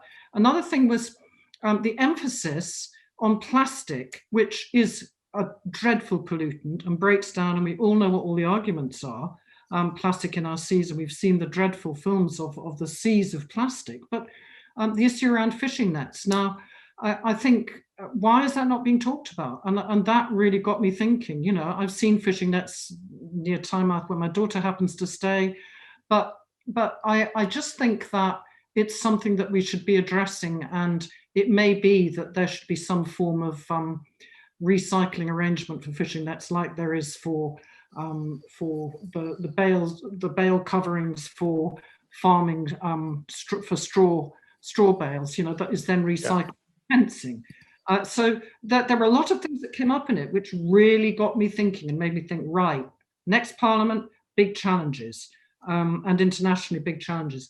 I would just say on the mental health issue as well, Rob, that it is fundamental for any change that happens in our communities, and coastal communities are often remote, often fragile, and often there are many challenges that are faced beyond that of what income people can get from how they make their living.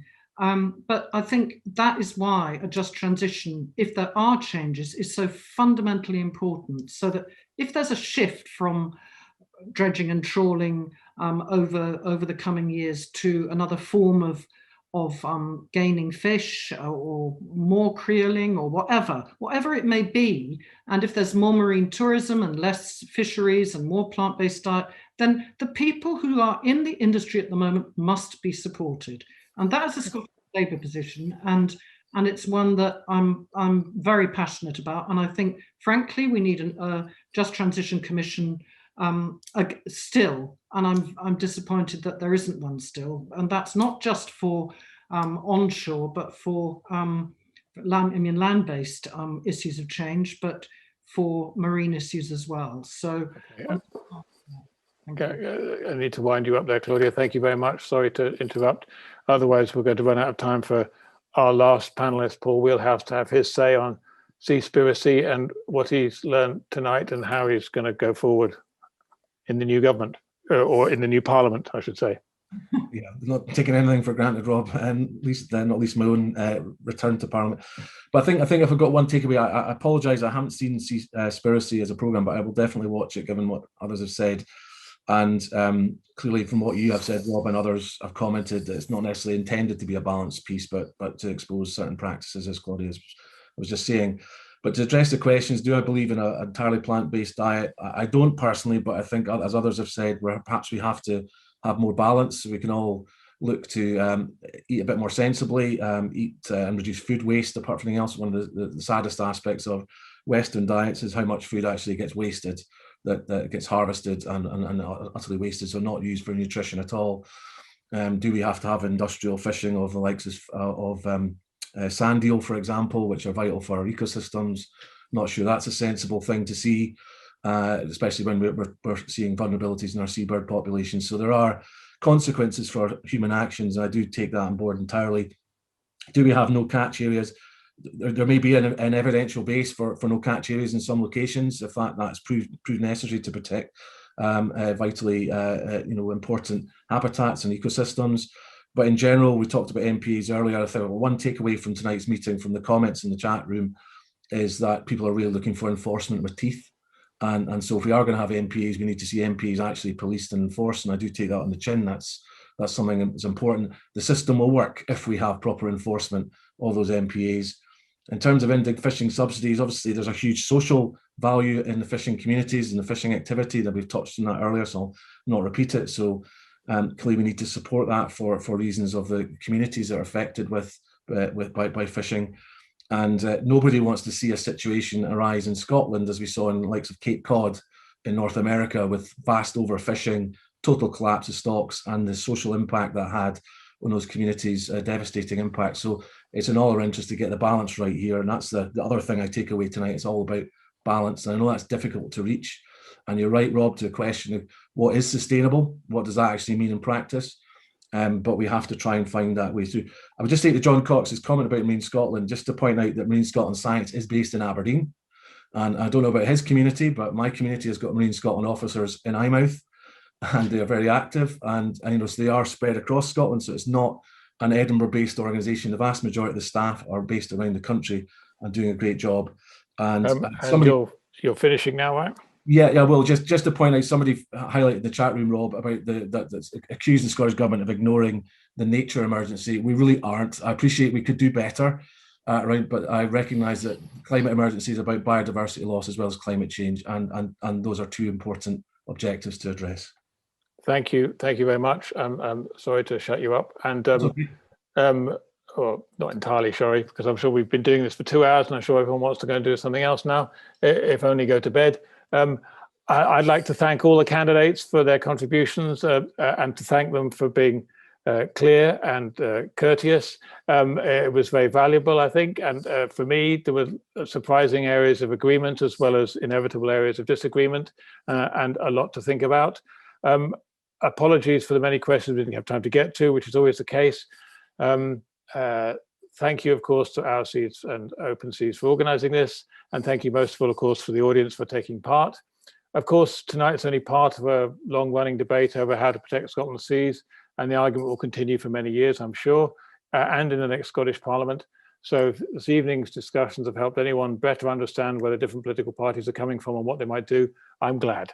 And if you haven't learned anything, not my fault. Well, maybe partly my fault. Thank you very much for everyone again for taking part, and good night. Thanks for chairing, Rob.